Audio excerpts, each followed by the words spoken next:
స్టాయినిస్‌ని వణికించిన సచిన్ కొడుకు. యెస్, ఇది నిజమే ఫ్రెండ్స్. నిన్నగాక మొన్న జరిగిన ముంబై ఇండియన్స్ వర్సెస్ లక్నో మ్యాచ్‌లో అయితే స్టాయినిస్‌ని ఒక రకంగా వణికించాడు అని చెప్పుకోవచ్చు. తను ఏసిన ఫస్ట్ ఓవరే మంచి స్పెల్‌తో, మంచి స్వింగ్‌తో అయితే కనిపించాడనమాట. సూపర్ అనిపించింది. దాని తర్వాత తను ఒక మంచి ఎల్బిడబ్ల్యూ అవుట్ కూడా చేశారనమాట. కానీ అది నాట్ అవుట్‌గా తేలిందనమాట. థర్డ్ అంపైర్ వాళ్ళు డీఆర్ఎస్ తీసుకోవడం వల్ల అది నాట్ అవుట్‌గా తేలింది. అయితే వికెట్ తీసిన వెంటనే అర్జున్ టెండూల్కర్ చాలా అయితే అగ్రెసివ్‌గా కనిపించారనమాట. తొడగొట్టడము, సో ఇవన్నీ సూపర్ అనిపించింది. ఎందుకంటే ఆ అగ్రెషన్ ఉండాలి క్రికెట్‌లో.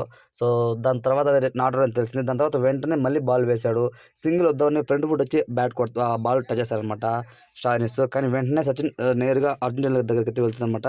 అర్జున్ టెండూల్కర్ పట్టుకొని మళ్ళీ విసిరేకి చూస్తారనమాట. అక్కడ కొంచెం ఇద్దరి మధ్య ఒక సరదా సంభాషణ జరిగిందనమాట.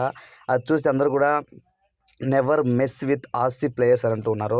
అక్కడ ఆస్ట్రేలియన్ ప్లేయర్ అయినా ఎవరైనా సరే అర్జున్ టెండూల్కర్ స్వింగ్ చూస్తే ప్రతి ఒక్కరు షాక్ అవ్వాల్సిందే ఫ్రెండ్స్. అంత బ్రహ్మాండంగా ఇచ్చారనమాట. కానీ హార్దిక్ పాండ్యా పూర్ కెప్టెన్స్ అని చెప్పొచ్చు. తనకు ఫస్ట్ ఓవర్లో కేవలం 4 పరుగులే ఇచ్చాడు. కానీ దాని తర్వాత రెండో ఓవర్ వెంటనే ఇవ్వలేదన్నమాట తనకి.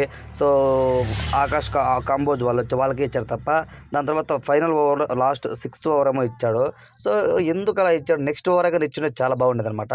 కానీ కొంతవరకు పర్లేదనిపించాడు. సో నెక్స్ట్ సెకండ్ ఓవర్లో అయితే మన నికోలస్ పూరన్ 2 బాళ్ళకు 2 సిక్స్‌లు కొట్టాడనమాట. సూపర్ అనిపించింది. ప్రతి ఒక్క బాల్ కూడా తనైతే బ్రహ్మాండంగా ఆడాడు. ముంబై ఇండియన్స్ పతనాన్ని గురించి మాత్రం ఆ రోజు మాత్రం నికోలస్ పూరన్ అని చెప్పుకోవడం ఎటువంటి సందేహం లేదనమాట.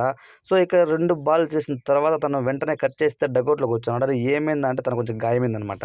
సో కొంతవరకు తను రన్నింగ్ చేసేటప్పుడు అన్‌కంఫర్ట్‌గా ఫీల్ అవుతున్నాడు. సో అందుకోసం ముంబై ఇండియన్స్ తీసుకోలేదన్నమాట తనని. సో వెంటనే అయితే పక్కన కూర్చున్నాడు. దాని తర్వాత అందరూ కూడా కామెంట్స్ పెడుతున్నారు. అరే ఏంటి ఇది, మన అర్జున్ టెండూల్కర్ 2 బాల్లేమో 2 ఓవర్స్ కరెక్ట్‌గా వేశాడు. థర్డ్ ఓవర్‌లో వెంటనే డగౌట్‌లోకి వెళ్ళిపోయాడు. సో ఇంతంత మాత్రానికి ఎందుకంత ఓవర్ యాక్టింగ్ అని కామెంట్స్ పెడుతున్నారు. అర్జున్ టెండూల్కర్ ఓవర్ యాక్టింగ్ కాదండి. తను ఎంత బాగా స్పెల్ వేశాడంటే నిజంగా క్రికెట్ పైన అభిమానం ఉన్న వాళ్ళు ఎవరు కూడా అలాంటి మాటలు మాట్లాడరు. చాలా అగ్రెషన్‌తో బౌలింగ్ వేశాడు. మంచిగా టర్న్ అయింది. అందరిని కూడా కొంతవరకు అయితే భయపెట్టాడు అని చెప్పుకోవచ్చు. సో తన బౌలింగ్ పట్ల మీ ఒపీనియన్ ఏంటని కామెంట్ రూమ్‌లో తెలియజేయండి ఫ్రెండ్స్. నాకైతే చాలా బాగా వేశాడు అని అనిపించింది. మీరేమంటారో కామెంట్ రూమ్‌లో తెలియజేయండి. Thanks for watching.